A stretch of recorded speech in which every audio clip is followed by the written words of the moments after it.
All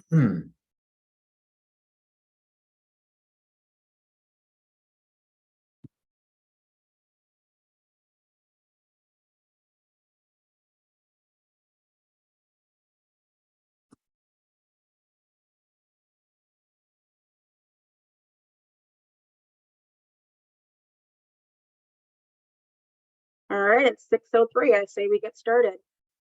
Good evening, everyone, and welcome to the 5th 776 Summer Street Deconstruction Informational Meeting. On behalf of HRP and the Redgate team, thank you for joining us tonight. My name is Irene Andrew, Vice President of Corporate Affairs at HRP, and I will be your moderator for the evening. We're excited to have you with us tonight to share our deconstruction updates and schedule. Tonight's meeting is scheduled to run until around 7:30, and we're expecting our presentation to take about 30 to 40 minutes, and then we'll open it up for Q&A. If you've joined us for one of our prior deconstruction informational meetings, you may notice that the format for tonight's meeting has changed. We've heard your concerns. We're now using the Zoom meeting format, which allows you to see everyone on the call and submit your questions either via chat or by raising your hand.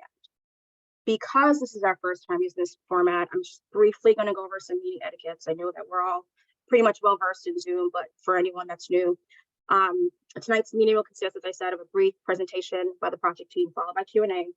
During the presentation, all microphones will be muted. Once the presentation is over, we will take questions and comments in 2 ways. Can you please go to the next slide, TK?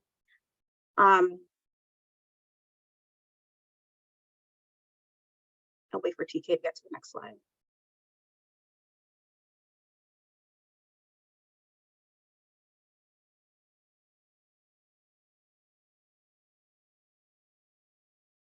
Well, I'll keep going.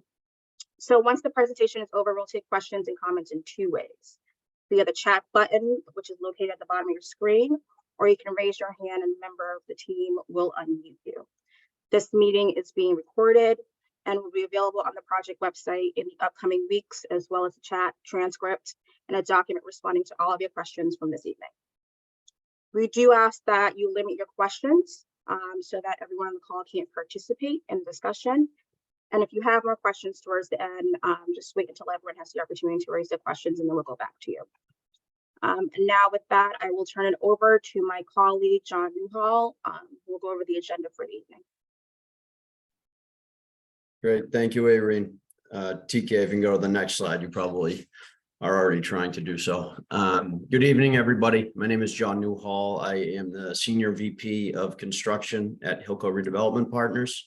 HRP, along with our partners at Redgate, really appreciate everyone's time joining our meeting tonight, and we hope you find this update on the deconstruction both useful and informative insight into the work taking place on site.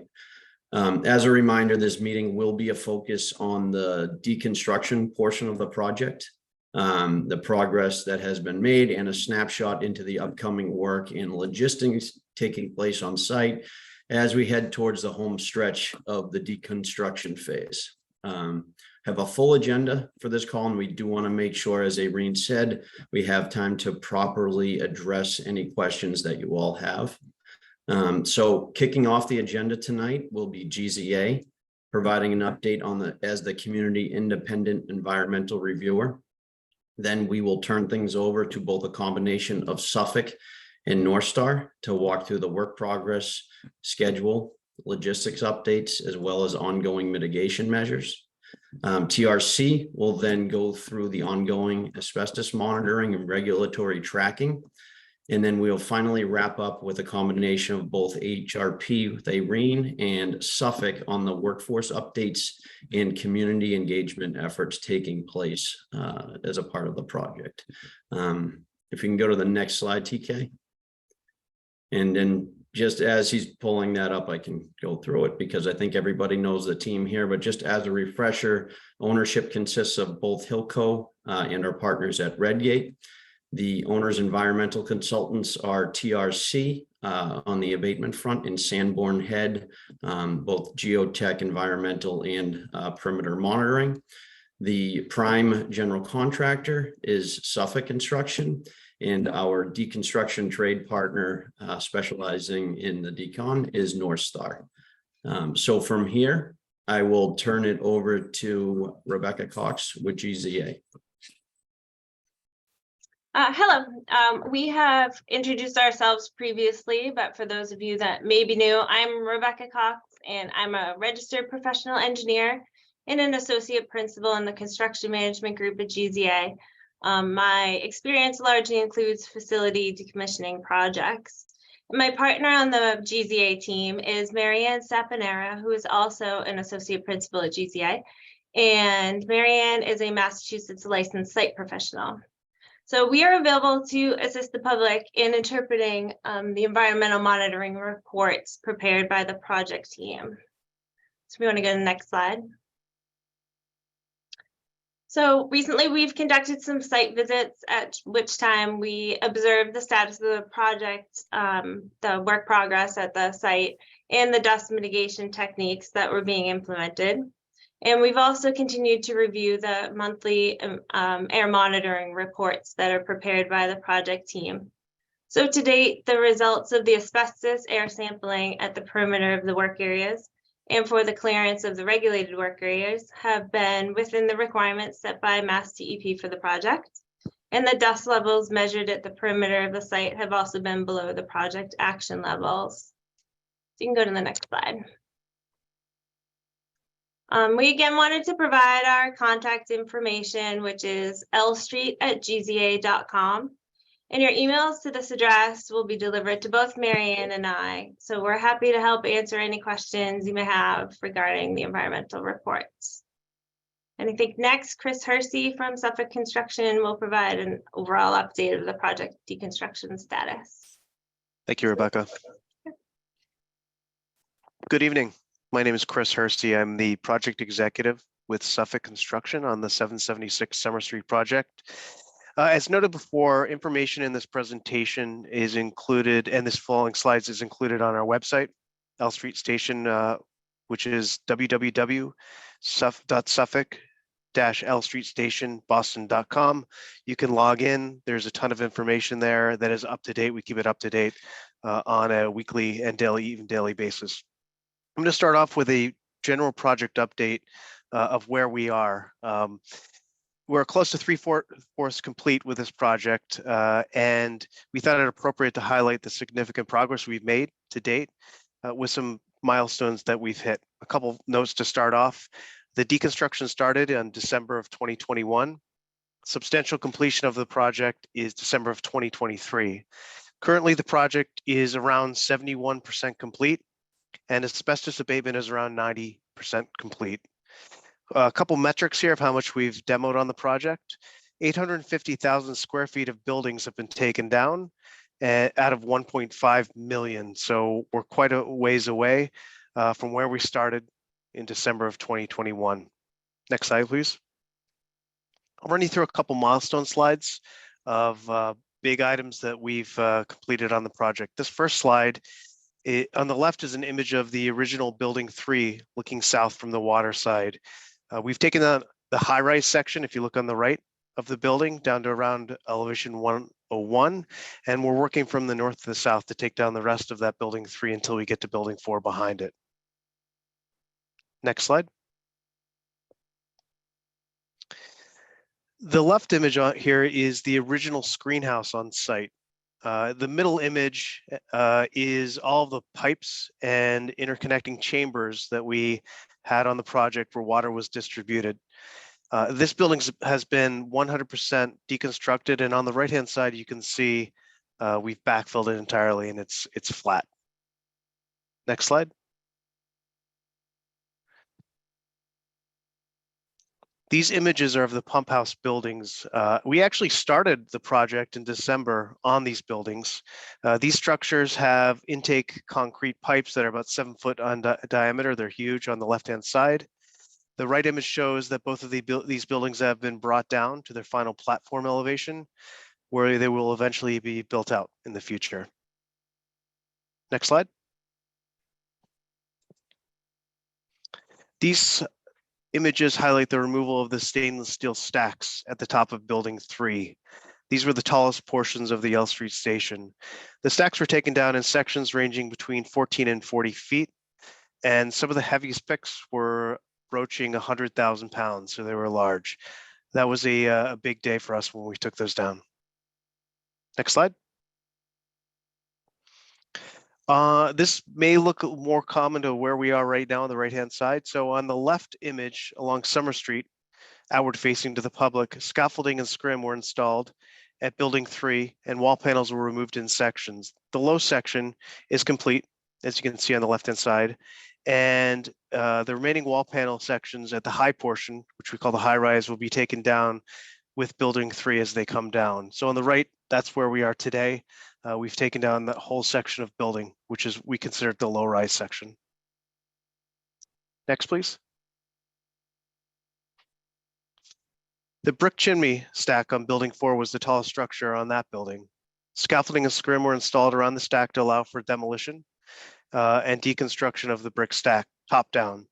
At the right, the stack is currently capped off at the roof. There are 2 remaining chimneys inside the building. This is building 4 that would be deconstructed with the building. These have been abated and tested. Next, please. Switch houses 3 and 4 on the left were connected to the turbine halls 2 and 3. You can see the beams that went across. On the right photo, the gap between 1898, which is on the right, and the turbine halls, which is on the left, is the location of switch houses 1 and 2, which was removed over the last months. Both structures have been entirely demolished and backfilled. So we're complete. Next slide, please. So that was a quick update of some milestones, some big milestones on the project. I'm going to run you through a couple sequencing slides here and then hand off to North Star to talk through next steps on deconstruction. The project, what we're looking at here is the prior site conditions starting in December 2021. So this is where we started. The project is bounded by East First Street on the south, Summer Street to the west, and the dedicated freight terminal on the north, which is the plan north is at the bottom left of the page. As we progress further, you'll see the Elth Street Station deconstruction continuing from the north to the south of the project, as well as building 4, which is something new you'll see, where we're starting deconstruction in the courtyard area. At the bottom right image of the image, there's a legend on the slide, and this legend will give you a little feedback on what's happening in this slide. Dark gray pertains to buildings that are to remain, and these are the 1898 buildings and the turbine halls. As deconstruction takes place from the north to south, the purple areas were abatement and then turned to red where we're doing deconstruction, and you'll see those in the following slides. On the next slide, from May of 2023 through September of 2023, you'll see the site fencing is yellow and green around the site. There you go. Highlighted yellow around the site, as I mentioned, is the perimeter fence. That's maintained throughout the site and throughout the project and will remain until the end. The green highlighted gate B off of Summer Street next to the admin building is the main access point to the project. Gate D at the courtyard area is a secondary access point, which we don't use very often. And we'll speak to trucking routes further on in the presentation. The location of Gate B is specifically designed to keep truck traffic off of East First Street and the surrounding neighborhood. Staff parking for the job site trailers is located at the southeast corner of the project, which is the upper left, where we have Gate F. Areas of particular focus on the following sequence are the removal of the high-rise portion of the building 3 at the north and the start of deconstruction in building 4. And with that preface, I'll hand off to David Pearson from North Star to walk through the current deconstruction sequence for the remainder of the work. Thank you, Chris. I'm David Pearson, president of North Star. Chris, appreciate you going through the project milestones that have safely been completed to date. As you said, the pink or the red areas of shaded buildings are our focus of deconstruction over the next few months. As we look forward to the rest of May, we'll have completed the installation of all safety measures along East First Street. And concurrent work will continue on the main boiler house while deconstruction continues on the new Boston building, with both areas proceeding in a north to south manner.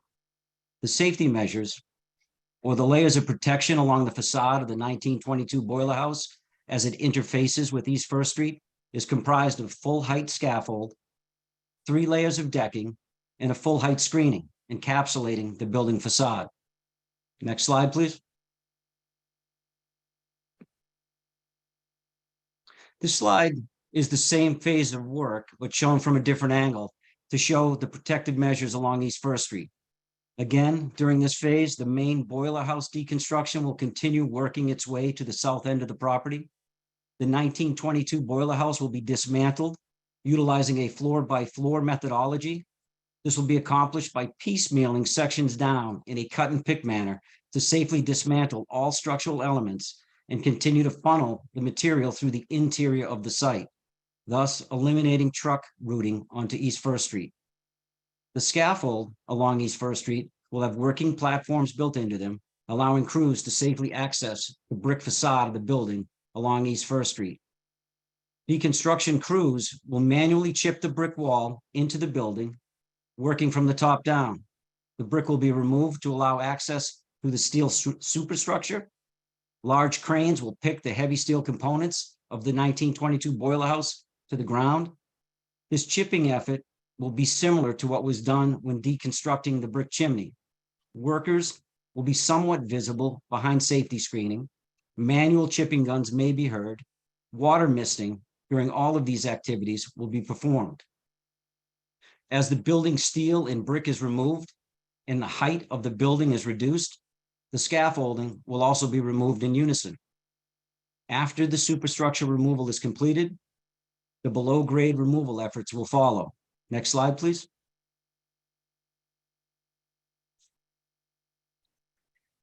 Finally, during this phase of the work, the site deconstruction efforts will be concluded. At this point, the team will have completed final grading of the site, and as you can see, the historic buildings will have been fully preserved throughout the deconstruction process. The site will be fully prepared for future development efforts. I'd now like to turn it over to Chris to walk through the truck routing as well as additional construction mitigation measures that will continue to be in place for the duration of the project. Thank you. Thanks, David. The next three slides are traffic and sidewalk updates. You might have seen a couple of these from a couple of the last presentations. Summer Street hasn't changed too much, but East First Street has had some big changes, which we'll talk through. So this first slide is Summer Street, where work is ongoing. This slide is May through December of 23. As you can tell, no travel lanes will be closed during the deconstruction on Summer Street, and pedestrians are rerouted to the west sidewalk, which is, if you look on the bottom image, that's to the bottom of Summer Street. Jersey barriers with fencing have been installed to create a protective lane for traffic. And the number 7 bus stop will be kept open and protected during the project. Additional protection, as you may have seen, has been added to this area to protect pedestrians walking there. One last thing, if you refer to the upper right image, this shows the current condition of Summer Street with ongoing construction. You'll see the building panels are being removed in pieces, and we pick them with the crane and pull them into the north yard. Next, please. This next slide is for East First Street, which has changed over the last few months. This slide is from May through December of 23, where work is currently ongoing on East First Street. If you refer to the plan at the right, similar to Summer Street, no travel lanes will be closed during deconstruction. Pedestrians are rerouted to the south sidewalk, which is the orange dashed line. If you refer to the inset at the bottom left, scaffolding with debris screen is erected on the sidewalk for public protection. Similar to Summer Street, Jersey barriers with fencing are installed to create a protective lane. East First Street sidewalk closure and Summer Street sidewalk closure will overlap for portions of the deconstruction through the end. Again, in this phase, the existing 7 bus stop will be protected and maintained through construction. Next slide. This slide is for project inbound and outbound truck routes. Truck routes throughout the project will travel on Summer Street. This image illustrates the inbound and outbound truck routes for the project as delineated in red and blue lines. All trucks will enter and exit the project main gate, which was gate D, from or to the north, which is Summer Street. Truck traffic will max out around 20 to 25 trucks per day during the peak of the project. Importantly, trucks are not routed down East First Street or onto the adjacent neighborhood. To reiterate, all trucks come from or leave to the north on Summer Street. Next slide, please.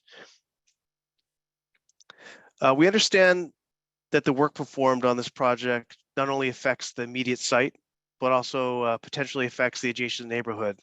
So we put together 4 slides for some construction mitigation measures we put in place. The first of which is rodent control. We've implemented inspections and monitoring on a continuous basis for rodents. We've spoken with our certified rodent control exterminator, and we developed these recommendations into a plan. Firstly, the project site has been continuously monitored over the last 6 years under the ownership of HRP Redgate. A rodent control site survey has been performed by a licensed exterminator in order to reevaluate the current conditions on site and the potential areas of issue. Traps and bait stations have been installed in specific areas as defined by this survey. The licensed exterminator installs bait traps in compliance with the City of Boston regulations. The ongoing rodent control program includes 50+ perimeter rodenticide stations, as well as comprehensive rodent trapping components at building perimeters and interiors. This licensed exterminator is currently performing weekly documented site inspections, and project management is performing daily monitoring of on-site rodents. Next slide, please.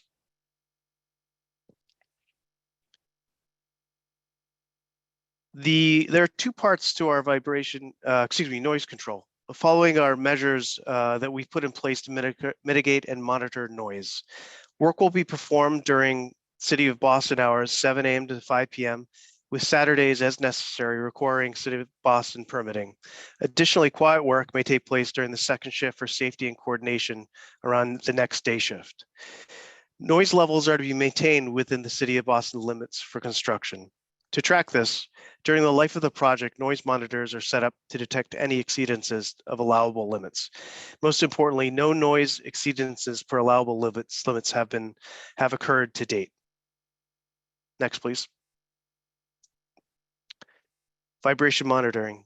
There are 2 parts to the vibration monitoring on the project. Firstly, there will be continuous on-site vibration monitoring. Instruments have been installed on site adjacent to ongoing work in order to provide continuous monitoring. Secondly, additional vibration monitoring locations have been installed in the neighborhood for off-site monitoring of Summer Street and East First Street. The intention of the vibration monitoring is to track and maintain levels within allowable thresholds. Importantly here, no vibration exceedances per allowable limits have occurred to date. Next slide. Dust mitigation. The project has particular focus on the mitigation and monitoring of dust on the project. Water is utilized for dust control during the deconstruction phase of work.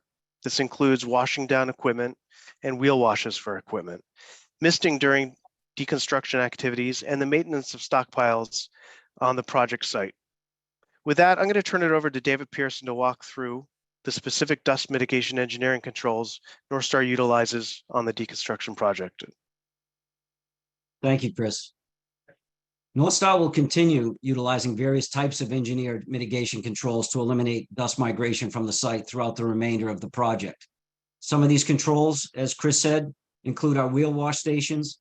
Heavy equipment plumbed with spray nozzles will also be utilized, along with direct spray, and as well as our misting cannons, such as dust bosses. Examples of these dust bosses are shown on this slide. These will be utilized throughout the site depending upon the specific work activity taking place. Water trucks are used throughout the day. All of these efforts are to saturate the ground and the building debris. The engineering controls will be adjusted throughout each workday and monitored as conditions change. Haul roads and stockpiles will be monitored multiple times during each shift to eliminate off-site dust mitigation. Additionally, Northstar and the project team will continue to closely monitor our mitigation efforts throughout the remainder of the work. I'd now like to turn it over to Juliana Connolly, please. Thanks, David. Hi, everybody. I'm Juliana Connolly, and I lead environmental remediation activities here at HRP. And I just wanted to take a few minutes to talk through the perimeter dust monitoring program that we have in place at the site. And this is really a program to confirm that the mitigation measures that David just talked through are working. And what I mean by working is that they're keeping those dust levels down at levels that are not going to pose a problem for the neighborhood. Sanborn Head and Associates is the engineering firm that is doing this monitoring for us. Sanborn Head is also the licensed site professional for the project. And so they're an independent party from the deconstruction work monitoring those dust levels. We have 6 locations around the perimeter of the property where we continually monitor dust concentrations. So we can know in real time what the dust concentrations are at those 6 locations around the property. It's really helpful to know that information in real time because it allows us to make adjustments to mitigation measures in real time should that be necessary. So if we start to see dust concentrations creep up, we can let North Star and let Suffolk know that those concentrations are creeping up and adjustments are needed to mitigation measures to keep them down. There's a dust monitoring plan available on the project website that explains how the dust monitoring is conducted, how the action levels are derived, and where the monitoring locations are located if anyone is interested in more information. Then the dust monitoring results are shared also on the project website each month. So at the end of each month, all of those data are compiled in a report with a little summary that's posted to the website if anyone would like to see what those data look like. I will point out that all dust concentrations to date on the project have been below action levels. So there's a lot of data there. All of them are below those action levels. And I'll turn it next to TRC to talk about the asbestos monitoring that's been going on at the project. Hi, I'm Doug Rader from TRC. Talk about the asbestos monitoring that we'll be doing. The abatement is actually 90% complete at this time. As you know, North Star has been doing the abatement for each work area that comes up, and TRC provides the final inspections, after which it's verified by Mass DEP that the area is clean. Then we run our final air clearance, and after that, they can continue with the deconstruction activities in that area. All of the air sample results, including a summary by month, are uploaded to the website if anybody wants to review those. And when the project is complete, all the asbestos has been removed, we will provide a final report on the monitoring to the owner and to Mass DEP. And at that point, the asbestos removal is considered complete by the Mass DEP, and that the non-traditional work plan we've been using will be considered closed out. As an additional effort that we've been performing, we take air samples along the fence line on both East First Street and the Summer Street sides while the deconstruction activities continue. And all of those samples are also have been below the exceedance criteria that's been established of 0.01 fibers per cubic centimeter of air. Thank you. Next slide.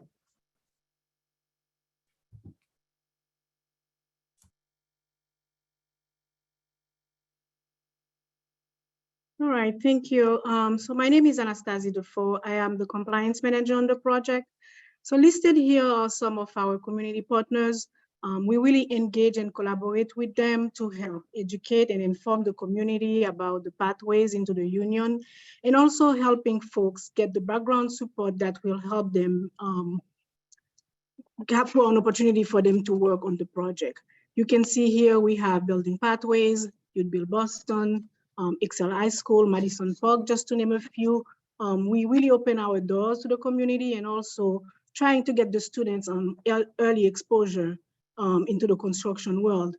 During STEM week, Excel High School had 15 students visited the Suffolk headquarters, where they had a conversation with the Lieutenant Governor Polito and our CEO, John Fish. They talked about STEM, they talked about having how they see themselves in a career in construction. We had Building Pathways visiting the site in March 2023, and Youth Build Boston also visited the site. In upcoming, we're gonna have an OSHA training this month of May, and Youth Build Boston and Excel High School also will be coming on site in June. And we also will have a community job fair in September. Next slide, please. This speaks to our commitment to have a diverse workforce on site. We We partner with the local veteran groups, Helmet to Hard Hats and Mask Fallen Hero, just to promote construction trade job opportunities. And also the project is targeting to have at least 20% of project apprentices coming from building pathways and other programs alike.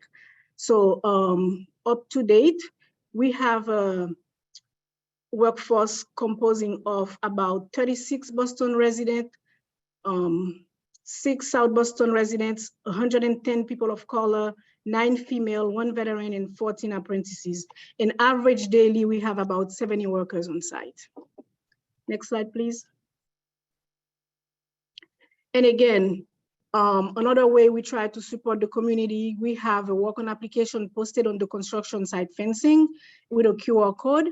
All application is tracked daily by our team. So we reach out directly to each applicant and we try to identify the best way for them in terms of next steps, whether that be a pre-apprenticeship program or additional workforce training, and really assess their eligibility in terms of work requirements. And we work very closely with Building Pathways.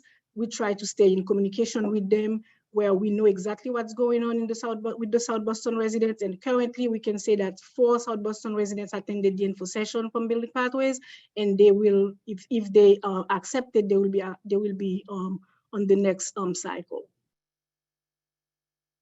And I think I'll need to turn it over to Erin for the next opportunity. Sure, thank you, Anna. In addition to the workforce opportunities Anna just mentioned, the project team has been active and intentionally working to be good neighbors in the South Boston community through active participation in meaningful initiatives during the deconstruction and ultimately the construction of this project. What you see here on this slide is some of the commitments we have made and upcoming opportunities since we met last August. We participated in the South Boston Street Festival. Last fall, we held our annual turkey drive in partnership with the South Boston Neighborhood House and gave out over 1,000 turkeys. We worked with the Condon Community Center to distribute coats to over 17 South Boston community organizations for families in need. And we're also working with the South Boston Catholic Academy on the creation of a STEAM room for their students. And for those who don't know, STEAM stands for science, technology, engineering, arts, and mathematics. And we're really eager to see that come to fruition. Just last Saturday, the project team joined Friends of North of Broadway and Friends of the Harbor Walk for an annual Earth Day cleanup. That's that photo you see there. That's me picking up trash on Summer Street. And an upcoming opportunity that we're really excited about this summer is we're launching our college internship program. And so we're actively recruiting for college-age students from South Boston that have an interest in the commercial real estate and development industry. So if you know of anyone or you're interested in learning more, you can have them reach out directly to me. I'll drop my email in the chat when we get to the chat portion of this presentation. Next slide, please. As GZA mentioned at the beginning of the meeting, all questions can be directed to them at the email address on the slide, lstreet@gza.com. They're available and here for you to answer any questions you may have about what's happening on site. You can also reach them via the deconstruction website, which Chris mentioned. I'll just read that out loud again. It's www.suffolk-lstreetstationboston.com. On the website, you'll find our past deconstruction meetings, all of our reports, our dust and noise and rodent plan, and a schedule of what's happening on site. And essentially everything that we mentioned tonight, you can find past and going forward what's happening on site. You can also register on their website for deconstruction updates. Next slide. So that concludes our presentation. As I mentioned at the beginning of the meeting, this meeting is a little bit different. So we do ask that you're patient with us for if you have any questions, you can raise your hand or you can submit them during the chat, via the chat, and a member of the team will unmute you so that you can raise your questions. But before we get to the public, I want to acknowledge or allow any elected officials or their representatives to speak. I don't know if there's anyone on the call. Let me just scan the participants.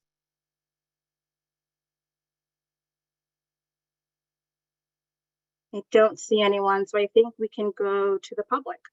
So if you have any questions, you can drop them in the chat or raise your hand. And if you, the hand raising feature is on the reaction tab at the bottom.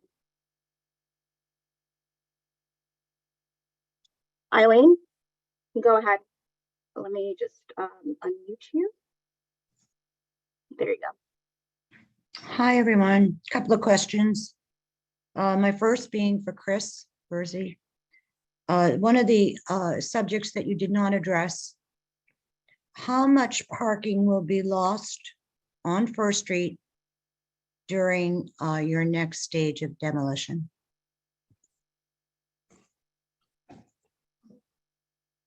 Hi, Eileen. Hi. Turn on my video. Are you referring to the deconstruction piece or the actually the development piece? Because I can speak to deconstruction. The deconstruction Okay. piece for starters. Yeah, it's a good question. The setup that we have right now is the final setup that we're going to have. So we're not taking any lanes or anything above and beyond what we have out there on East First Street and Summer Street. So it remains the same. What will happen along East First Street is that high fence eventually, very near the end of the project, does come down, and we'll have barriers with a fence, actually a fence that runs along there. But that's months in advance from now. But we're not taking any more lanes or anything else for the project. No parking is going to be lost. It's going to remain as is, correct? Okay, thank you, Chris. And let me jump to, I don't actually know who, David Pearson or Juliana. On those dust monitors, are they additionally located in other areas outside of the Edison? Are they in our M Street Park area? Are there any others that are outside of the project? And I don't know who will answer that question. I can answer that. This is Juliana. There are not. There are 6 monitoring locations that are located at the perimeter of the property, and those locations are shown in the dust monitoring plan. And because you say you have not exceeded any type of guidelines, you don't have this equipment in any other areas. Is that why? I might state it differently, but I think it's similar logic. Is the logic being that the closer to the work, the more likely the concentrations would be elevated. So we're monitoring closer to the work. Okay, and I know that the neighborhood, as a result of the last neighborhood association meeting with a lot of the personnel coming in to speak to us, we're concerned and going forward would like to have additional equipment, possibly at our M Street Park location, specifically the playground. And I'm wondering if that's something that has been addressed to you and you foresee that being a possibility, I think especially for the asbestos. Eileen, sorry, I didn't mean to cut you off. I think for that, we're going to throw it to Doug. Doug, do you mind speaking to Eileen's last question? And that would be the asbestos as well. Thank you, Irene. No problem.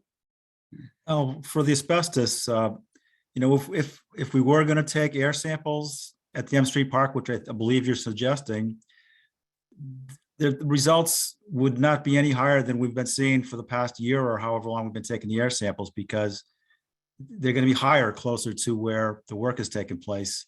Asbestos fibers are very aerodynamic, and they're just going to basically, the level goes down the further and further away you get from the source of the generation.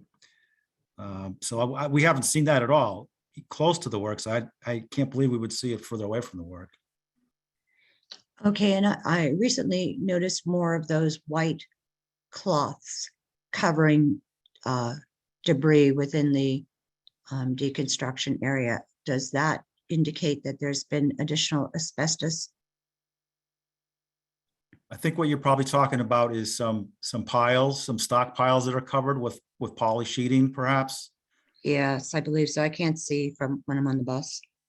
Yeah, that's some of the work that we had to submit to the Master EP that I think Chris had mentioned before, that we're just waiting for the approval on that, and then they're going to be able to start loading that and take that away. And while that's being done, we'll be taking even more air samples in that area until that's gone. How long has it been sitting there covered? Chris, do you want to jump in and speak to this, and also just speak to where we are as far as abatement? And, you know, I know you mentioned earlier that we're at 90%. I think we should just kind of speak a little bit more to where we are on the schedule. Yeah, I can speak to that a little bit. Thanks, Reen. So Doug mentioned that that's poly. DEP as a standard process, when you have asbestos, they ask you to cover it. And that acts as a delineator for the areas so that machinery doesn't go through there and you keep away from it in essence. It's been out there, I would say a little bit over a month. And the process that we're working through right now is we have a plan that's been, we've been working a lot with DEP on. Our approach to removing that. And DEP actually has that in their court right now. They're reviewing. It's standard to find material on a site like this, and DEP has a process to work through that and to get it approved for eventual removal from site. And we're going through that step by step. As that's finished, Doug Rader and his team at TRC, who are the monitors, will do the final testing and clearance of the area to make certain, and visual inspections to make certain that everything's okay to move forward with work in that north courtyard area. Okay, is it a normal time period, a month for DEP to do an approval process for removal? Is that a normal time? Yeah, I can't really pinpoint their exact process. It's been fairly standard for us, if not longer, on this project. Okay, thank you, Kristen. I'm sorry if I could go back to Well, Irene. We have a couple more hands. I don't mean to Oh, cut you off, sure. but I want to make sure that other people have the opportunity to raise their questions too, and then we'll come back to you if that's okay. Sure, thank Thank you. All right, so next in the queue is Christopher Ryan.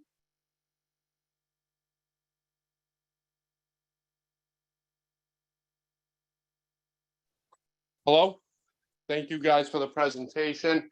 And Chris Ryan, resident. I just want to thank Hilco and Suffolk and Northstar for doing a great job. And I love seeing the progress, and I'm looking forward to all the Boston residents and residents that are gonna get a place to work over there. Thank you, guys. Bye. Thank you, Chris. Next up, I see Allison. Let me unmute you. All right, there you go. Awesome. Hello, I'm Allison Cohen. I'm a Boston resident, and I'm currently working on this project. I am grateful for the opportunity to work with Northstar to carefully deconstruct these buildings. I love driving by with my dad, telling him his daughter's working hard every day. Thank you for your time tonight. Good night. Thank you, Allison. I don't see, is there any other hands? Anyone else? Team, if I'm missing anyone, please feel free to go ahead and unmute them.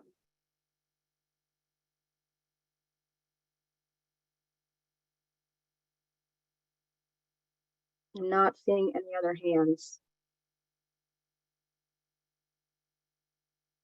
So we'll come back to you, Eileen. Let me just unmute you. Give me one moment. There you go. Just a couple of quick issues. Irene, can you validate, are there any other AAG members on tonight's meeting? Would you know that?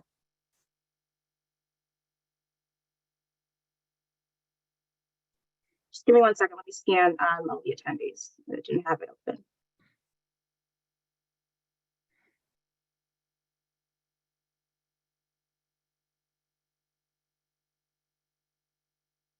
I am not seeing any others. Thank you. And Irene, I was wondering if you could talk a little bit more about the sponsorship of the this new room at South Boston Catholic Academy. Could you explain a little bit more about that? And is that something that is going to be in their location, or is that something that you're going to have down in your site as a community benefit? No, that's going to be on their campus. So it's going to be in the original building on East Broadway. It's a relationship that we've, fostered over the past a little over a year, before I came on board. They've been a huge supporter of the project. They're a great organization that, as you know, there aren't that many schools in South Boston for families to attend. And they're working hard to make sure that everyone has access to quality education in the neighborhood. And we really wanted to be a good partner and work with them. But the STEAM room will be on their campus. Okay, and I'm sorry, is that for a period of a certain time, or is that for something forever? I just don't really understand. Forever. So, I mean, you can kind of think of it as like a classroom that the kids can go in and, you know, focus on STEM. We're including arts in here because we think it's an important component, but it's just think of it as more of a classroom for, you know, for them to go in and build out their curriculum. Okay, and so I would imagine that you will update that with different resources on a reasonable basis. Is that how it works? Yeah, we will continue to be a partner with them. Okay, thank you very much. Of course. I appreciate it. Thank you. No more questions for me at the moment. Are there any other questions?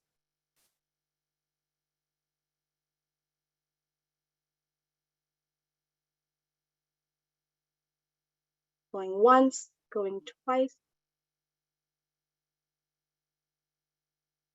Well, if not, as I mentioned earlier, this presentation, the recording of this presentation, as well as we will write up all the questions that we got today and we'll post them on the website.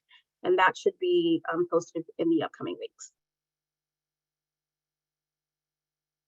If there's nothing else, I think we can close out.